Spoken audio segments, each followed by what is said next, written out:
Classes में आपका स्वागत है।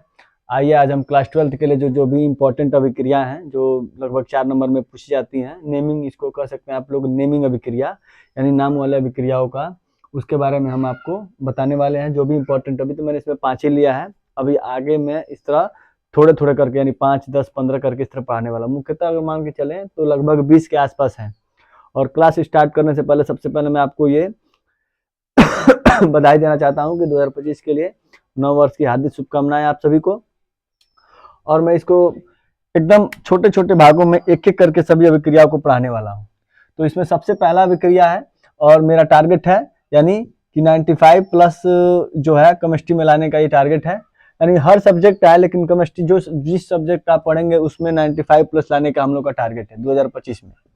और इसमें महत्वपूर्ण अभिक्रिया है जिसमें मैंने 5 ये कौन सा लिया है, तो सिम्ट अभिक्रिया लिया है, बूटर्ज अभिक्रिया लिया है, फ्रैंकलैंड अभिक्रिया है, रोजनमुंड अपचैन अभिक्रिया लिया गया है और फ्रीडल क्राफ्ट अभिक्रिया लिया गया है। इन पांचों अभिक्रियाओं को ना किताबी भाषा या अपने जो भी हो सकता है सब अपने लैंग्वेज में मैं समझाने की कोशिश करूंगा। ये सारी कंपोजिशन होती है, स्टेटमेंट होती है, यानी कि आपने किस किस अभिकारक को लिया है और उनके अभिकारक के द्वारा जो अभिक्रिया होती है और उनसे क्या उत्पाद बनता है, ये चीजें इसमें लिखी गई है। अगर ये आपको आता है, याद है तो ठीक है, नहीं तो जब आप अभिक्रिया समझ जाएंगे तो इन चीजों को आप समझ जाएंगे। आइए हम सब बिना समय को गवाए हुए आइए हम आगे अब चलते हैं। सिम्ट अभिक्रिया में क्या होगा कि बोला गया है कि कार्बोक्सिलिक अम्ल, कार्बोक्सिलिक अम्ल का मतलब ये होता है कि ये होता है कार्बोक्सिलिक अम्ल, COOH को बोला जाता है कार्बोक्सिलिक अम्ल। यानी कि जिस हाइड्रोकार्बनिक श्रृंखला में या जिस यौगिक में COOH होता है उसे बोलते हैं हम लोग कार्बोक्सिलिक अम्ल। अभी कार्बोक्सिलिक अम्ल है तो एक श्रृंखला भी हम ले लेते हैं, जैसे मान लो हम ले लेते हैं CH3, ठीक, तो कार्बोक्सिलिक अम्ल हो गया। और इसकी अभिक्रिया हाइड्रोजोइक अम्ल, हाइड्रोजोइक अम्ल का मतलब किससे अभिक्रिया करना, N3H से कराना, N3H से।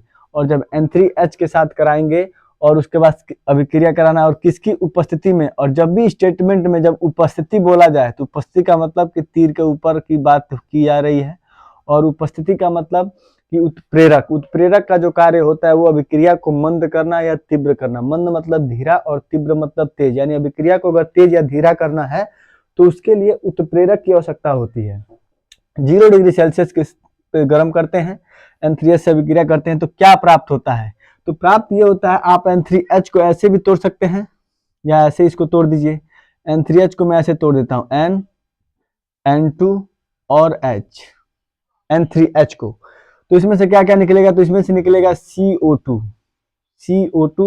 और यहां से निकलेगा N2, यानी कि नाइट्रोजन गैस और carbon dioxide gas, carbon dioxide और N2 यानी नाइट्रोजन गैस दोनों बाहर निकलेंगे। तो बचेगा क्या, तो बचेगा CH3, तो CH3 है तो CH3, ठीक, यहां बचेगा एक H और यहां बचेगा एक H, 2H यहां बचेगा तो 2H यहां लिख दो, और क्या बचेगा, एक बचेगा नाइट्रोजन।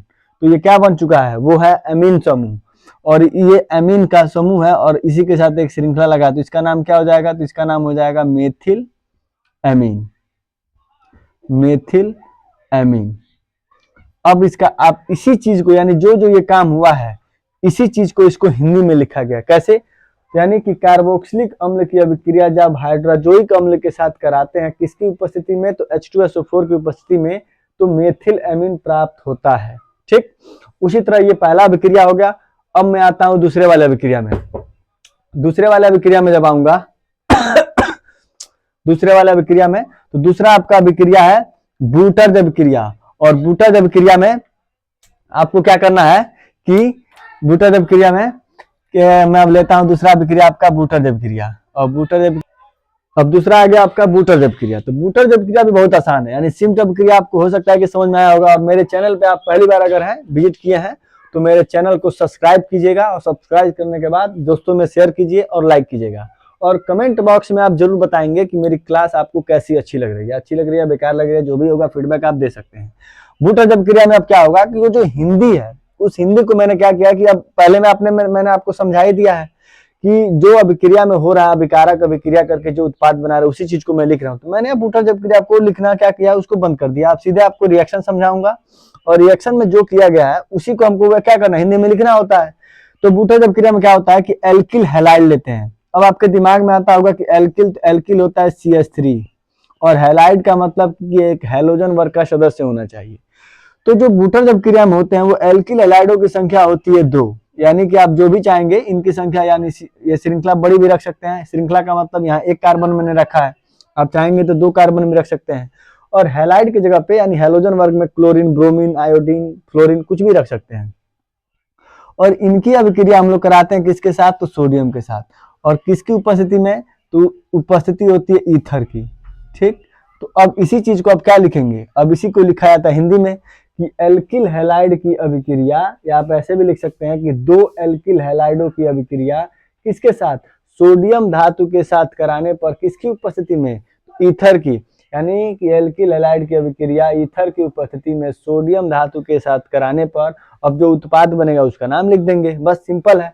तो आइए करते हैं। तो यहाँ एक क्लोरीन है और यहाँ एक क्लोरीन है, तो कितने क्लोरीन हो गए, कुल मिलके हो गए 2 क्लोरीन। तो एक क्लोरीन के लिए एक सोडियम, तो जब जो 2 क्लोरीन आए हैं तो कितने सोडियम हो जाएंगे, 2 सोडियम। तो इनके द्वारा क्या बनेगा, तो इनके द्वारा बनेगा 2NaCl, यानी कि 2 क्लोरीन है तो 2 क्लोरीन सोडियम भी लेना पड़ेगा, 2 क्लोरीन तो सोडियम, तो बन गया 2NaCl। तो बचा क्या, एक बचा CH3 यहाँ पे और एक बचा CH3 यहाँ पे। तो दोनों CH3 मिलकर किसका निर्माण करेंगे, तो दोनों CH3 मिलकर निर्माण करेंगे एथेन का, यानी किसका निर्माण करेंगे, एथेन का। तो अब इसी को हिंदी में क्या लिखेंगे कि जब 2 एल्किल हैलाइड सोडियम धातु के साथ ईथर की उपस्थिति में अभिक्रिया या गर्म करते हैं तो क्या प्राप्त होता है, तो प्राप्त होता है आपका एथेन। या आपसे इस अभिक्रिया को ऐसे भी पूछा जा सकता है कि एल्किल हैलाइड से, यानी एक प्रश्न आता है कि कैसे प्राप्त करें, कैसे प्राप्त करें, तो आएगा कि एल्किल हैलाइड से एल्केन कैसे प्राप्त करें। एल्केन का मतलब कि हैलाइड को हटा के सिंगल आबंध को कैसे प्राप्त करें, तो भी आप ये अभिक्रिया देंगे तो भी आपको 2 नंबर मिल जाएगा। अब हम आते हैं कितने नंबर पे, तो तीसरे नंबर पे, यानी तीसरे नंबर का जो अभिक्रिया है वो आपका है फ्रैंकलैंड अभिक्रिया। अब फ्रैंकलैंड अभिक्रिया को मैं आपको समझाता हूं। फ्रैंकलैंड अभिक्रिया, अब आपका आ गया तीसरा नंबर पे फ्रैंकलैंड अभिक्रिया। फ्रैंकलैंड अभिक्रिया जितना आपको बूटर्स अभिक्रिया आपको अगर समझ में आया होगा, तो फ्रैंकलैंड अभिक्रिया जो निश्चित है कि आपको समझ में आएगा ही आएगा। इसमें क्या होता है कि इसमें भी एल्किल हैलाइड लिया जाता है, तो एल्किल हैलाइड हम भाई ले लिए, ठीक। और इनकी भी संख्या इसमें कितनी करनी होती है, 2 ही करनी होती है। सबसे अच्छी बात यह है कि एक अभिक्रिया अगर आपको समझ में आ जाती है तो इससे लगभग 3-4 अभिक्रिया आपकी कंफर्म हो जाएंगी। कौन कौन सी, तो मैं आपको बता देता हूँ, थोड़ा रिवाइज करा देता हूँ। बूटर अभिक्रिया आपकी कंफर्म हो जाएगी, फ्रैंकलैंड अभिक्रिया कंफर्म हो जाएगी, फिटिंग अभिक्रिया कंफर्म हो जाएंगी। बूटर फिटिंग अभिक्रिया लगभग 4 अभिक्रिया आपको मैं अगले क्लास में बताने वाला हूं। तो आपका इसमें क्या करना है कि 2 एल्किल हैलाइड अभिक्रिया, मैंने 2 एल्किल ले लिए और इनकी अभिक्रिया उसमें कराते थे सोडियम के साथ, और इसमें किससे कराना है, तो इसमें कराएंगे जिंक के साथ। बस अगर जिंक के साथ करा देंगे एल्किल हैलाइडों की अभिक्रिया तो फ्रैंकलैंड अभिक्रिया हो जाएगी, और हम सोडियम के साथ करा देंगे तो बूटर अभिक्रिया हो जाएगी। आइए, और इसको भी क्या करेंगे, इसको भी, इसमें भी आपको उत्प्रेरक रखना होता है ईथर। ईथर को ऐसे भी लिख सकते हैं और आप ऐसे सिंबल में भी दिखा सकते हैं। और इसी को गर्म करेंगे तो इसमें क्या होगा कि इसमें 2 क्लोरीन है और इसमें 2 क्लोरीन है और जिंक कितना है, तो जिंक 1 है। अब आपके दिमाग में ये उठता होगा कि वहां सोडियम 1 था तो 2 किए हैं और यहाँ जिंक अकेले ही काम चल जा रहा है। तो कारण यह है कि जिंक के पास कितने इनकी संयोजकता होती है, या इसके पास कितने इलेक्ट्रॉन देने की क्षमता होती है, तो 2 इलेक्ट्रॉन, और सोडियम के पास कितनी होती है, 1। तो इसीलिए जब 1 सोडियम आएगा तो 1 ही दे पाएगा, और जिंक 2 लेकर आता है तो दोनों को 1-1 देके पूरा कर लेगा।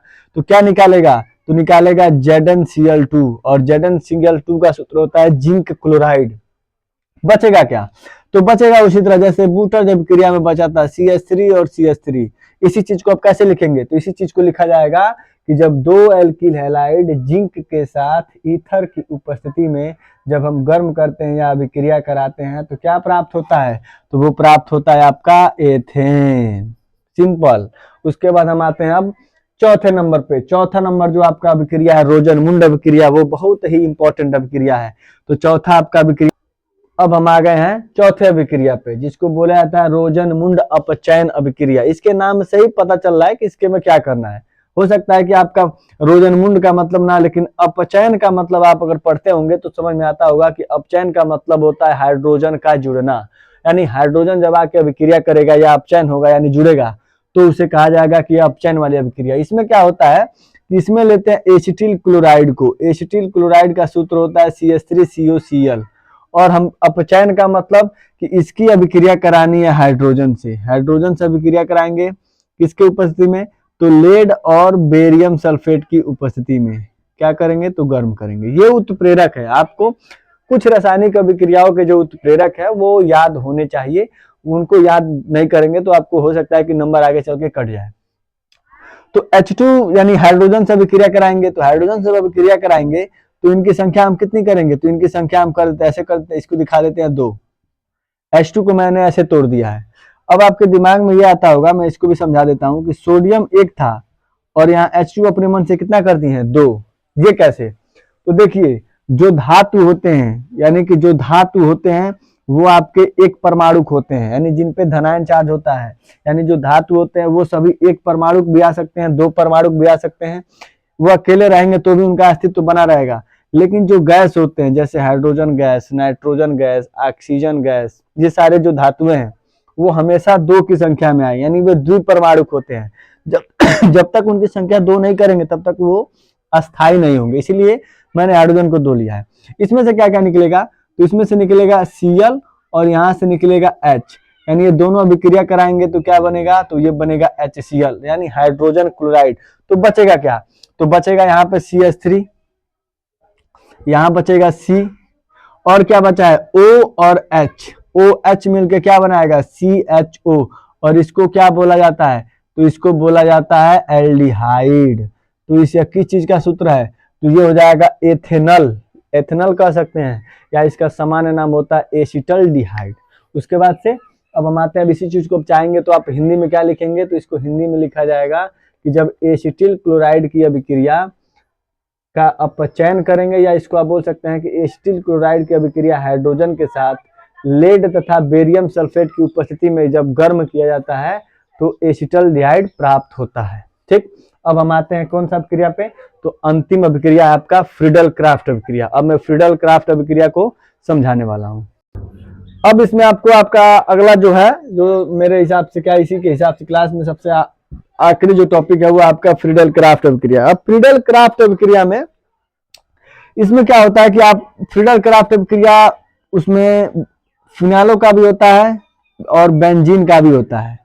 तो इसमें जो मुख्य भूमिका निभाता है उसका जो दूसरा अभिकारक होता है, यानी कि एल्किल हैलाइड, यही आपका मुख्य भूमिका निभाता है। अब आप इस बेंजीन की संरचना में आप चाहेंगे, आप बेंजीन की संरचना को ऐसे भी लिख सकते हैं, या जो आप लोग जानते होंगे आमतौर पे एकांतर क्रम में जो डबल आबंध होते हैं वो, यानी कि फिनाइल का भी फ्रीडल क्राफ्ट अभिक्रिया हो सकता है, बेंजीन का भी हो सकता है। अगर आप फिनाइल का बनाना चाहेंगे तो यहाँ हम जोड़ देंगे कौन सा, तो यहाँ जोड़ देंगे OH, और बेंजीन का बनाना चाहेंगे तो बेंजीन को बनाना होगा तो सिर्फ यहीं से। अब इसकी अभिक्रिया हम किससे कराएंगे, तो एल्किल हैलाइड से कराएंगे, और यहाँ लिख लेते हैं निर्जल जिंक क्लोराइड, अब यहाँ पे आप लोग अब इसमें आपको ये एल्किल हैलाइड हो गया, और एल्किल हैलाइड के बाद इसमें एक उत्प्रेरक आता है निर्जल एल्युमिनियम क्लोराइड AlCl3, यानी AlCl3 की उपस्थिति उत्प्रेरक का कार्य करेगा। अब इसकी अभिक्रिया जब हम कराएंगे तो ये मान के क्या ये तो होता ही है कि बेंजीन की संरचना है, तो बेंजीन के 6 कोने होते हैं और इन 6 कोने पे एक एक कार्बन और एक एक हाइड्रोजन होता है। तो हम क्या करते हैं, यहाँ का एक हाइड्रोजन को दिखा देते हैं क्योंकि इससे हम काम है, और यहाँ का एक H और यहाँ का एक Cl, HCl क्या करेगा, HCl आपका बाहर निकलेगा, और जब HCl बाहर निकलेगा तो बचेगा क्या, तो बचेगा पूरा बेंजीन की संरचना, और बेंजीन की संरचना के बाद एकांतर क्रम में आप इसको जोड़ दीजिए, और एकांतर क्रम में जोड़ने के बाद आप यहाँ जोड़ दीजिए CH3, क्योंकि यही बचेगा। इसमें से Cl निकाल दिए तो CH3 बचेगा, और जब इसकी बैलेंस खाली होगी तो CH3 जाके यहाँ पे जुड़ेगा, तो ये बन जाएगा CH3, या इसका नाम हो जाएगा, आप क्या बोलते हैं, तो इसका नाम होता है टॉलुइन। अब इसको चाहेंगे तो आप संरचना के माध्यम से भी लिख सकते हैं, या आप इसको सूत्र के माध्यम से, इसको बोला जाता है C6H6, और H6 को हम ऐसे लिख लेते हैं C6H5 और C6H6 को, और इसकी अभिक्रिया हम लोग कराते हैं CH3Cl से, और ये उत्प्रेरक आप लोग लिख लेंगे एल्युमिनियम क्लोराइड।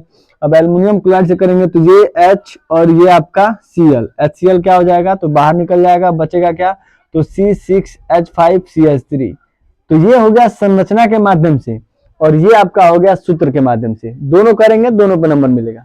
अब यही आपकी इंपॉर्टेंट अभिक्रिया है। अगर आप इसको सारे अभिक्रिया को क्या कीजिएगा कि रिवाइज करते चलिएगा। ये 5 हो गया, लगभग 10-15 और है। मैं अगले क्लास में आपको फिर से लेकर आने वाला हूं, तो आप लोग वाचिंग करके देख लीजिएगा। और मेरा क्लास आपको कैसा लगा ये आप लोग कमेंट बॉक्स में जरूर बताएंगे। और अगर चैनल पे पहली बार हैं तो मेरे चैनल को सब्सक्राइब कीजिएगा और दोस्तों में जरूर शेयर कीजिएगा। धन्यवाद।